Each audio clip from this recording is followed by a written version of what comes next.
Bonjour à tous et bienvenue sur BTSMCO. Bienvenue dans ce nouvel épisode de podcast. Cette semaine, on va traiter d'une question qui m'a été posée il n'y a pas très longtemps.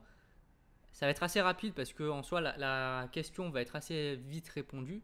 Et en fait, on m'a demandé c'était quoi la différence entre un manager de rayon et un manager commerce.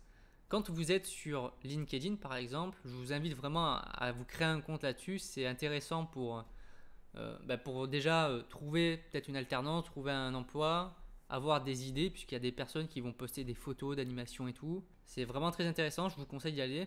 Et quand vous allez sur LinkedIn, des fois, selon les personnes, vous voyez manager de rayon, puis une autre manager commerce, puis un autre nom complètement différent. Et des fois, on se demande c'est quoi concrètement le métier qu'il y a derrière. Alors, manager de rayon et manager commerce, c'est exactement la même chose. C'est juste une différence d'appellation qu'on va faire. Alors c'est sûr que c'est plus gratifiant de mettre sur son profil LinkedIn je suis manager commerce. Parce que manager de rayon, c'est un peu péjoratif des fois, ça renvoie directement vers la grande distribution qui n'a pas non plus une image bien estimée dans la société aujourd'hui. Donc souvent, il y a des personnes qui vont mettre manager commerce pour, on va dire, se gratifier un petit peu.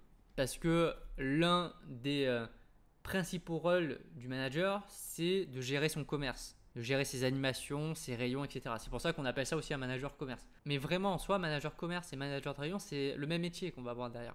Donc, votre futur métier que vous allez viser après un BTS MCO, alors vous ne serez peut-être pas manager tout de suite, vous serez peut-être qu'adjoint maintenant, puisqu'il y a eu, on va dire, une rehausse des attentes en grande distribution. C'est-à-dire que maintenant, il faut soit un bac+3 pour pouvoir être manager titulaire. Et en sortie de BTS MCO, on peut être adjoint principalement. Donc le métier de manager de rayon, ça va tourner autour de plusieurs facettes. Alors bien sûr, il y a la partie commerce, comme j'en ai un peu expliqué, donc gestion des animations, gestion des stocks, gestion des rayons. Donc c'est pour ça qu'on appelle ça manager commerce. Manager de rayon, c'est la même chose. Et deuxième facette, ça va être la management, bien sûr, d'équipe. Donc gérer le travail sur le terrain, dispatcher les tâches, organiser les plannings, prévoir et anticiper au niveau humain les congés, les absences, etc.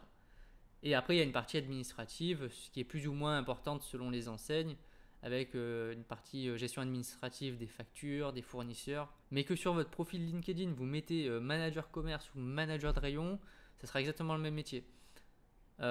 Moi, sur mon profil, j'ai mis manager de rayon parce que c'est l'appellation la plus connue, et puis j'ai pas grand intérêt forcément aujourd'hui à mettre un nom plus gratifiant que celui-là. Manager de rayon, c'est un métier qui est quand même relativement accessible quand même. La plupart des personnes appellent manager de rayon. Après, il y a d'autres personnes qui préfèrent manager de commerce parce que ça fait mieux sur leur profil.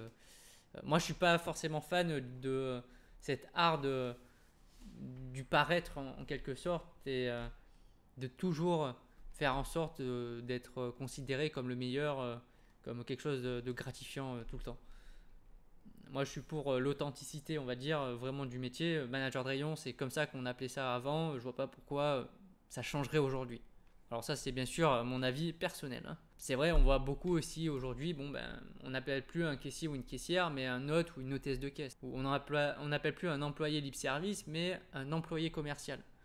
Vous voyez, il y a une petite modification dans les appellations des postes en grande distribution, une petite mutation. C'est pour peut-être gratifier un peu plus la grande distribution qui a eu une mauvaise image dans le passé, qui peut l'avoir encore aujourd'hui et qui cherche du coup à se renouveler, à attirer, puisque la grande distribution n'attire pas tout le temps aujourd'hui. Parce que après un BTS, vous pouvez aller vers la grande distribution alimentaire, ou spécialisée, ou faire du marketing, du recrutement. Donc c'est vrai qu'il y a plein de débouchés possibles. Et la grande distribution alimentaire a du mal quand même à attirer les jeunes aujourd'hui. Donc le fait de modifier un petit peu ces appellations-là, ça va gratifier les postes et attirer probablement un peu plus. Et voilà, on veut donner un peu plus de sens au métier que l'on fait. Et aujourd'hui, la plupart des personnes aiment être mises en valeur. Donc voilà, je pense que c'est l'explication qu'on pourrait donner pour ces changements de nom qui apparaissent ces dernières années. Alors bien sûr, avec la transformation digitale, des mutations technologiques, il y a plein de nouveaux métiers qui apparaissent, des noms, des termes anglais qui apparaissent un peu de partout.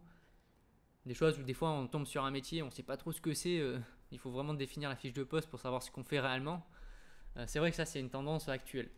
Donc voilà, si jamais vous vous posiez cette question-là, manager de rayon et manager commerce, c'est la même chose, pas de panique. J'espère que ce podcast vous a plu et vous a permis un peu d'avoir quelques explications dessus, d'avoir un peu mon avis personnel sur ce débat qui pourrait exister. Merci à tous d'avoir écouté et puis on se retrouve la semaine prochaine pour un nouvel épisode. Allez, à bientôt, bonne semaine à tous, bye.